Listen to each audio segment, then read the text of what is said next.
जर एखाद्या महाराष्ट्र राज्यातील विद्यार्थ्याला महाराष्ट्रामध्ये MBBS कॉलेज मिळवायचं असेल तर मागच्या वर्षीच्या स्कोरनुसार विद्यार्थ्याचा महाराष्ट्र राज्यातील स्टेट मेरिट लिस्ट नंबर किती असावा, त्याचबरोबर महाराष्ट्र राज्यामध्ये त्याचा कॅटेगरीचा नंबर किती असावा याविषयी डिटेल एक्सप्लेनेशन आपण आजच्या व्हिडिओमध्ये पाहणार आहोत. नमस्कार, मी अंकुश पाटील. तुम्ही पाहताय श्री छत्रपती अकॅडमी पुणेचं यूट्यूब चॅनलवर नवीन असाल तर अशाच माहितीपूर्ण व्हिडिओसाठी छत्रपती अकॅडमी पुणेच्या यूट्यूब चॅनलला सबस्क्राईब करा. त्याचबरोबर अशाच प्रकारचे महत्त्वाचे अपडेट्स व्हॉट्सअपवर मिळवण्यासाठी डिस्क्रिप्शन बॉक्समध्ये व्हॉट्सअप चॅनलची लिंक सुद्धा देण्यात आलेली आहे. मागच्या वर्षी कॅटेगरी वाईज विद्यार्थ्याला ऑल इंडिया रँक, त्याचबरोबर त्याचा महाराष्ट्राचा स्टेट मेरिट लिस्ट नंबर किती होता, त्याचबरोबर त्याचा महाराष्ट्राचा कॅटेगरी रँक किती होता, यावरून आपण अंदाज बांधू शकतो की किती SML आल्यानंतर किंवा किती कॅटेगरी रँक आल्यानंतर विद्यार्थी महाराष्ट्र राज्यामध्ये MBBSला ॲडमिशन घेऊ शकतो. याच्यामध्ये काही फॅक्टर महत्त्वाचे आहेत. जर महाराष्ट्र राज्यातील विद्यार्थ्याचं ऑल इंडिया लेवलला किंवा ऑल इंडिया कोट्यामध्ये शिफ्टिंग कशा प्रकारे होतं त्यावरून हे फॅक्टर चेंज होतात. जर महाराष्ट्र राज्यातील जास्तीत जास्त हायर मार्क्सचे जे विद्यार्थी आहेत ते जर ऑल इंडिया कोट्यातून सीट मिळवण्याचा प्रयत्न करत असतील तर स्टेटच्या विद्यार्थ्यांना त्यांच्या सीट त्या ठिकाणी राहतात. परंतु मागच्या वर्षी कशा प्रकारे ट्रेंड होता त्याचा डाटा आपण कॅटेगरी वाईज पाहणार आहोत. तत्पूर्वी श्री छत्रपती अकॅडमी पुणेचे ऑफलाईन पेड काउन्सिलिंग, ज्याच्यामध्ये विद्यार्थ्याचा फॉर्म भरण्यापासून सगळी प्रक्रिया आम्ही करत होतो, ते ॲडमिशन क्लोज झालेले आहेत. परंतु ज्या विद्यार्थ्यांना ऑनलाईन किंवा माहितीसाठी पेड काउन्सिलिंग सर्व्हिस जॉईन करायचं आहे, झूम मीटिंगद्वारे आपण त्यांना पूर्ण गायडन्स करतो. कॉल सपोर्ट आहे, व्हॉट्सअप चॅट सपोर्ट आहे. हे कोर्स आता आपला चालू आहे. त्याच्यामध्ये सुद्धा 200 सीट त्या ठिकाणी शिल्लक राहिलेल्या आहेत. 2999चं पॅकेज फुल झालेलं आहे.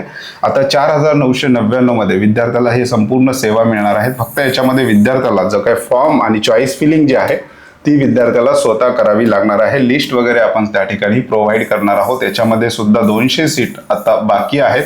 ज्या विद्यार्थ्यांना जॉईन करायचं आहे अशा विद्यार्थ्यांसाठी डिस्क्रिप्शन बॉक्समध्ये आमच्या ऑनलाईन ॲप्लिकेशनची लिंक दिलेली आहे. त्या लिंकवर क्लिक करून तुम्ही सहज आमचं ऑनलाईन ॲप्लिकेशन डाउनलोड करून 4999चा जो काही कोर्स आहे त्या 10 दिवसामध्ये हा सुद्धा फुल होण्याच्या मार्गावर त्या ठिकाणी आहे. जॉईन करू शकता. ॲपमध्ये तुम्हाला ऑल कॉलेजेसमध्ये कॉलेजेसचे सगळे कट ऑफ दिलेले आहेत. जवळपास 2000+ कॉलेजेसचा डाटा तुम्हाला सापडेल. लेटेस्ट न्यूजमध्ये जे काही महत्त्वाचे अपडेट येतील, जसं की कालच महाराष्ट्र शासनाने MBBSच्या विद्यार्थ्यांसाठीची MBBS कंप्लीट झाल्यानंतर जे विद्यार्थी स्कॉलरशिप घेतील त्यांना महाराष्ट्र शासनाला 1 वर्षाची सर्व्हिस द्यावी लागत होती, तो सर्व्हिस बॉन्ड रद्द केलेला आहे. तशा प्रकारचे लेटेस्ट अपडेट या ठिकाणी मिळतील. सगळे शासन निर्णय विद्यार्थ्यांना त्या ठिकाणी अवेलेबल आहेत.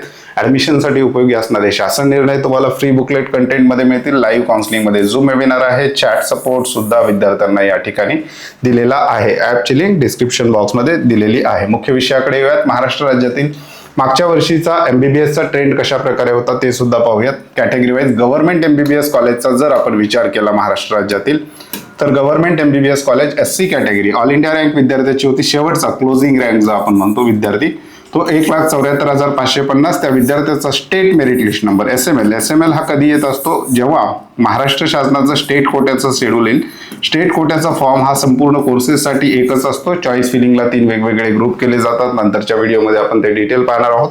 परंतु सगळ्या विद्यार्थ्यांचे फॉर्म भरून झाल्यानंतर महाराष्ट्र गव्हर्नमेंट सुद्धा आपली स्टेट मेरिट लिस्ट डिक्लेअर करतं आणि स्टेट मेरिट लिस्ट मधला तुमचा नंबर जो आहे तो म्हणजे तुमचा SML असतो. त्याचबरोबर त्याच्यामध्ये तुमचा महाराष्ट्रामध्ये तुमच्या कॅटेगरीमध्ये तुम्ही कितव्या नंबरला आहात याचा सुद्धा डाटा त्याच्यामध्ये येत असतो. महाराष्ट्र राज्याचा फॉर्म भरत असताना तुम्ही जी कॅटेगरी निवडाल त्या कॅटेगरीचा रँक सुद्धा तुम्हाला मिळत असतो. तर SML आणि कॅटेगरी रँक आपण महाराष्ट्राचा बघू. SC कॅटेगरी SML विद्यार्थ्याचा होता 14,156 आणि तो कॅटेगरीमध्ये महाराष्ट्र राज्यामध्ये 878 नंबरला होता. ST category all India rank 3,74,587. त्याचा SML होता 26,795 आणि महाराष्ट्रामध्ये ST कॅटेगरी रँक त्याचा 485च्या आसपास होता. VJ 90,519 ऑल इंडिया रँक आणि महाराष्ट्रामधला SML नंबर 7,642 आणि VJ मध्ये तो विद्यार्थी महाराष्ट्रामध्ये 164 नंबरला होता. NT1 1,28,757 all India rank. महाराष्ट्राचा SML त्या विद्यार्थ्याचा 10,769 आणि NT1 मध्ये तो विद्यार्थी 132 नंबरच्या आसपास होता. NT2 56,884 हा विद्यार्थ्याचा ऑल इंडिया रँक आहे आणि SML नंबर आहे 4,656. आपल्याला या ठिकाणी कॅटेगरीचा रँक विद्यार्थ्याचा सापडलेला नाही, त्याच्यामुळे या ठिकाणी ब्लँक सोडलेला आहे. NT3 ऑल इंडिया रँक विद्यार्थ्याचा होता 50,765 आणि तो महाराष्ट्रामध्ये SML वाईज जर बघितलं स्टेट मेरिट लिस्ट प्रमाणे 4,132 नंबरला होता आणि त्याचा NT3 कॅटेगरी रँक जो होता तो 167 एवढा राहिलेला आहे. OBCचा विचार केला तर ऑल इंडिया रँक 48,407 SML जो होता विद्यार्थ्याचा 3926 महाराष्ट्रामध्ये, तो 1100 नंबरला ओबीसी कॅटेगरीमध्ये त्या ठिकाणी होता. SCBCचा जर आपण विचार केला तर 67,883 ऑल इंडिया रँक, SML चा विचार केला तर 5,637 आणि महाराष्ट्रामध्ये SCBC रँक त्या विद्यार्थ्याचा होता 739. EWS चा विचार केला तर 70,256 ऑल इंडिया रँक, SML चा विचार केला तर 5,855 आणि महाराष्ट्रामध्ये EWS कॅटेगरीमध्ये तो 549 नंबरला होता. Open category 47,973 all India rank आणि SML होता 3,886. ओपनला कॅटेगरी रँक त्या ठिकाणी येत नाही, कारण कुठल्याही कॅटेगरीचा विद्यार्थी ओपनची सीट त्या ठिकाणी क्लेम करू शकतो. हे झालं गव्हर्नमेंट MBBSचा डाटा. प्रायव्हेट सेमी गव्हर्नमेंट कॉलेजचा जर आपण विचार केला तर SC category all India rank आहे 1,79,469. SML विद्यार्थ्याचा होता 14,492 आणि तो SC कॅटेगरीमध्ये महाराष्ट्र राज्यामध्ये 932 क्रमांकाला होता. ST 3,83,069. SML होता 27,295 आणि तो ST कॅटेगरीमध्ये महाराष्ट्र राज्यामध्ये 512 नंबरला होता. VJ category